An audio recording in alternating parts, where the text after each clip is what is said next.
6 سن ہجری میں یہ حدیبیہ کا واقعہ پیش آیا تھا کہ نبی پاک صلی اللہ تعالیٰ علیہ وسلم نے پہلے تو ایک خواب دیکھا، ٹھیک ہے، اور اس خواب میں یہ دیکھا کہ آپ صحابہ کرام کے ساتھ مکہ مکرمہ گئے، عمرہ کیا، طواف کیا، اس کے بعد حلق کیا، تقصیر کی.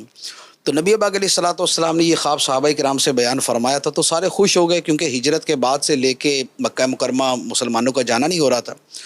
تو اب وہ صلح وہ اس سال پھر نبی پاک علیہ الصلوۃ والسلام 1400 یا 1500 صحابہ کرام کے ساتھ آپ مکہ مکرمہ کی طرف گئے، لیکن مکہ مکرمہ سے پہلے حدیبیہ کے مقام پہ کفار نے روک دیا اور انہوں نے عمرے کی اجازت نہیں دی، اور وہاں پر پھر صلح حدیبیہ ہوئی جس کا ایک اپنا طویل واقعہ ہے. تو وہاں سے پھر نبی پاک علیہ الصلوۃ والسلام واپس آ گئے، اور اس کے بعد پھر 7 سن ہجری میں وہ جو پچھلے سال کا عمرہ تھا اس کی قضا کے لیے ٹھیک ہے، آپ دوبارہ جو ہے وہ تشریف لے گئے. اور اس میں آپ نے یہ فرمایا تھا کہ پچھلے سال جتنے لوگ میرے ساتھ گئے تھے وہ تمام کے تمام جو ہے وہ اس سال عمرہ قضا کے اندر میرے ساتھ ضرور جائیں. اچھا، تو جو چند ایک اس میں سے شہید ہو گئے یا کوئی وفات پا گئے صحابہ کرام وہ رہ گئے، باقی جملہ صحابہ کرام نے پھر شرکت کی. اور یہ میرا خیال ہے ہجرت کے بعد پہلا عمرہ تھا.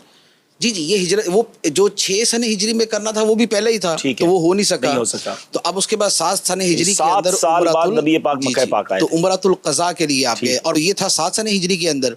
پھر 8 سن ہجری میں فتح مکہ ہوئی. ٹھیک ہے، تو فتح مکہ کے موقع پہ نبی پاک علیہ الصلوۃ والسلام جو ہے وہ تشریف لے گئے، اور وہ چند دن کا جو ہے نا وہ جو سارا فتح کا اور دیگر معاملات تھے وہ کرنے کے بعد واپس آ گئے. اور 9 سن ہجری میں اب حج کس سال فرض ہوا اس کے بارے میں 2 قول ہیں. ایک قول تو یہ ہے کہ یہ 9 سن ہجری میں فرض ہوا، اور دوسرا یہ ہے کہ یہ 10 سن ہجری میں فرض ہوا.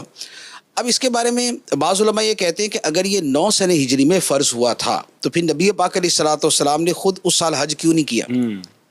جبکہ حج کا حکم یہی ہے نا کہ جس سال فرض ہو جائے اسی سال کیا جائے. ٹھیک ہے، تو اس کا جواب یہ ہے کہ یہ حکم تو اس لیے ہے کہ اگر کوئی شخص تاخیر کرے گا اور اس کا انتقال ہو گیا تو پھر حج اس سے ادا ہی نہ ہوا تو گناہ گار ہوگا.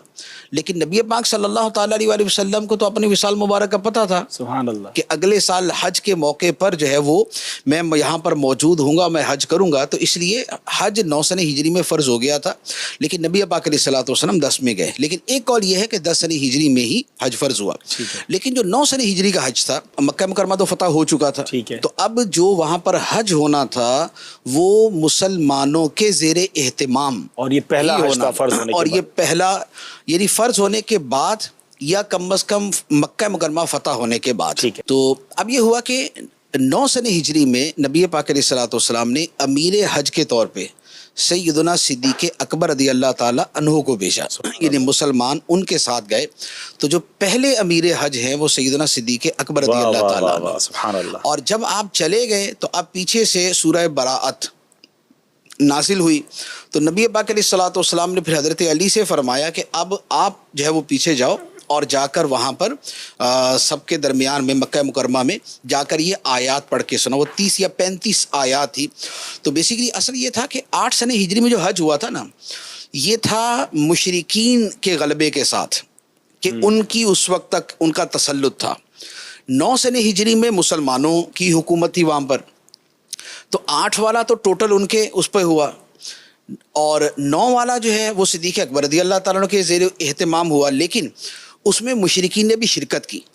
جبکہ خانہ کعبہ کے بارے میں اللہ تعالیٰ کا یہ حکم نازل ہوا تھا، یا ایھا الذین آمنوا انما المشرکون نجس فلا یقربوا المسجد الحرام بعد عامہم ھذا، کہ اب مشرک جو ہے وہ اس سال کے بعد یعنی 9 سن ہجری کے بعد اب یہ دوبارہ مسجد حرام کے قریب نہیں آئیں گے، اب ان کو حج کی اجازت نہیں ہوگی. تو اب یہ جو احکام تھے چونکہ یہ بعد میں نازل ہوئے، اور یہ احکام تھے مشرکوں سے ہونے والے بہت سے معاہدوں کے اختتام کے بارے میں، اور ایک بہت ایکسٹرا آرڈنری حکم تھا یہ کہ جس میں ٹوٹل جو ہے وہ مشرکوں کو منع کر دیا گیا کہ وہ حج نہیں کریں گے. تو اب اہل عرب کا طریقہ یہ تھا کہ یا تو جو اصل حکمران ہے وہ یہ اعلان کرے، یا جو اس کا قریبی رشتہ دار ہے وہ اعلان کرے. تو پھر نبی پاک علیہ الصلوۃ والسلام نے مولا علی رضی اللہ تعالیٰ عنہ کو بھیجا کہ آپ جا کر جو ہے وہ یہ اعلان کریں، اور اپنی اونٹنی عضبہ جو ہے وہ نبی پاک علیہ الصلوۃ والسلام نے عطا فرمائی، اس پر بیٹھ کے مولا علی گئے. اور جب وہاں پر حج کے میدان میں حضرت صدیق اکبر رضی اللہ تعالیٰ عنہ پہنچے تو پیچھے سے نبی پاک علیہ الصلوۃ والسلام کی اونٹنی کی آواز آئی. تو آپ تو فوراً چونکے کہ سرکار کی اونٹنی تھی، اس کا سرکار تشریف لے آئے. لیکن جب مڑ کے دیکھا تو پیچھے حضرت علی شیر خدا رضی اللہ تعالیٰ عنہ تھے. تو پھر انہوں نے بتایا کہ مجھے سرکار علیہ الصلوۃ والسلام نے اس اعلان کے لیے بھیجا. تو خطبہ حج جو ہے وہ حضرت صدیق اکبر رضی اللہ تعالیٰ عنہ نے دیا، اور وہ جو اعلان براعت تھا اور سورہ براعت کی جو آیات پڑھنی تھی وہ حضرت علی رضی اللہ تعالیٰ عنہ نے پڑھی. تو یہ تھا 9 سن ہجری کا حج.